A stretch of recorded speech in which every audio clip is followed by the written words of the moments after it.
guys, welcome back to my YouTube channel. This is Gerald's TV. At syempre, binabati ko po kayo ng isang mapagpalang araw sa inyong lahat.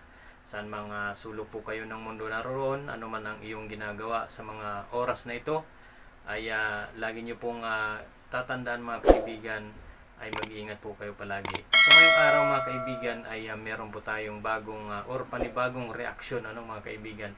At ito nga po ay patungkol dito kay Melka, si Melka na isang batang punong-puno ng talento, isang batang napakagaling, magaling kumanta, magaling gumitara, at isa pa mapagmahal na anak sa kanyang magulang. So yun nga mga kaibigan, grabe nagulat si Kalinga Prab, at ang K-Boys nang pinuntahan nga itong si Melka doon sa kanilang bahay, sa kanilang lugar. At nagulat silang lahat at hindi makapaniwala na si Melka pala ay ganito sa kanilang baryo o sa kanilang lugar. So ano nga ba yun mga kaibigan? Yan po ang ating alamin. At syempre, kung bago ka pa lamang po dito sa ating channel ay pakibisita po mga kaibigan ang channel ni Kalinga Prab, Kuya Bal Santos Matubang, at syempre si Ate Edna Vlogs. So ito na nga mga kaibigan, ang ating tatalakayin ngayon ay yung vlog ni Kalinga Prab patungkol dito kay Melka, doon sa part 6 na vlog ni Kalinga Prab dito nga kay Melka.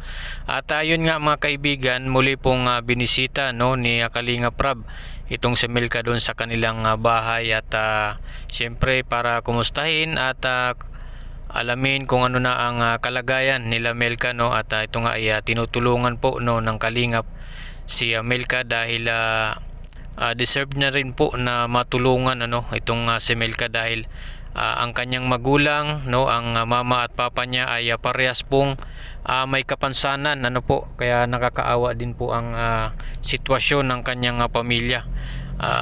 Yun nga ay wala pong paningin ang kanyang mga magulang, at syempre parang siya lang ang nag-aalaga, or parang sila lang na magkakapatid ang nag-aalaga dito sa kanilang magulang, at hindi naman po nakapaghanap buhay ng talagang masasabi mong makakatulong or pwedeng maasahan ang magulang niya, kasi nga may mga kapansanan nga, at ito nga po ay wala po silang paningin na parehas, kaya nakakaawa din ang kalagayan nila Melka.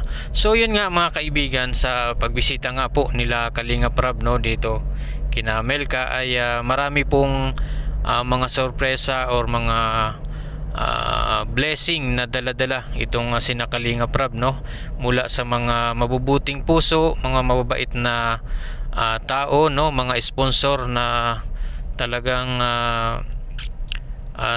may pusong pagmamahal at pagtulong dito kay Melka.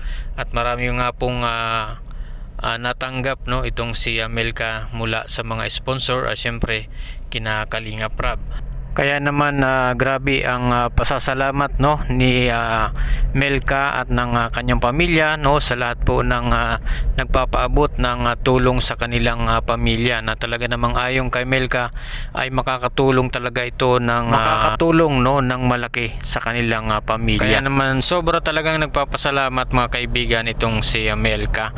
So samantala mga kaibigan, sa pagbisita nga ni Kalinga Prab dito kay Melka ay nagulat nga po itong sina Kalinga Prab, at parang hindi nakapaniwala sa kanilang nabalitaan, dahil nga ito palang si Melka ay isa pala itong politician, mga kaibigan.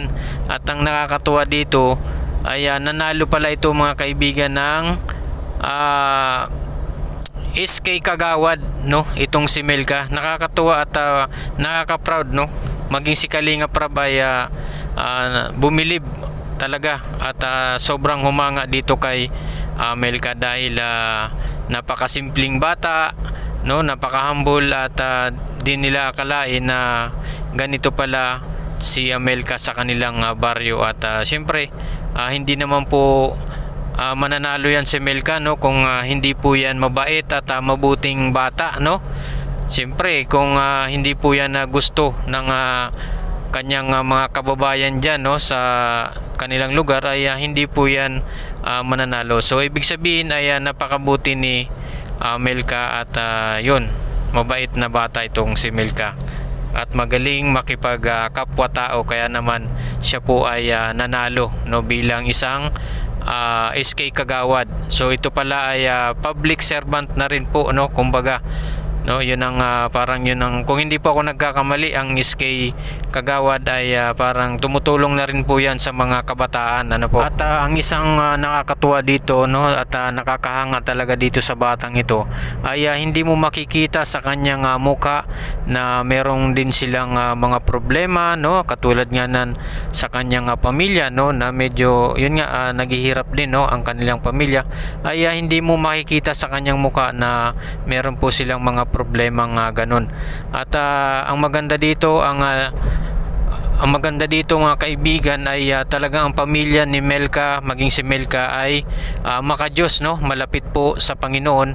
Kaya naman ayon sa kanilang pamilya, no, ay talagang ang sandigan nila at ang lakas, kumukuha sila ng kalakasan, no, ay siyempre ang ating Panginoon. Kaya yun naman po ang nakakawilib dito sa pamilyang ito, no, kila Melka, dahil talagang hindi po sila nakakalimot magpasalamat sa Diyos palagi, no. At nakakahanga pa nga dito, no, mga kaibigan, kay Melka ay isa din po sa natupad din yung pangarap niya or sa mga gusto niya na mapaayos yung kanilang church, no.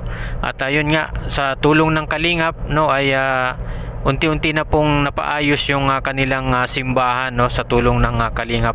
Kaya naman sobrang nagpapasalamat talaga ito, no, sila Melka dito sa mga tumulong sa kanila. Kaya deserve din talaga mga kaibigan na tulungan din itong pamilyang ito, no, sila Melka, dahil nakikita naman natin mga kaibigan na talagang mahirap din po talaga ang kanilang sitwasyon, ano. At nakikita naman natin na napakabuting mga tao din ito, no, napakabait ni Melka at matulungin, no, at mapagmahal ngang anak, no, sa kanyang mga magulang, at punong-puno din ng pangarap ang batang ito. Kaya sana mga kaibigan, no, suportahan din po natin sila Melka, no.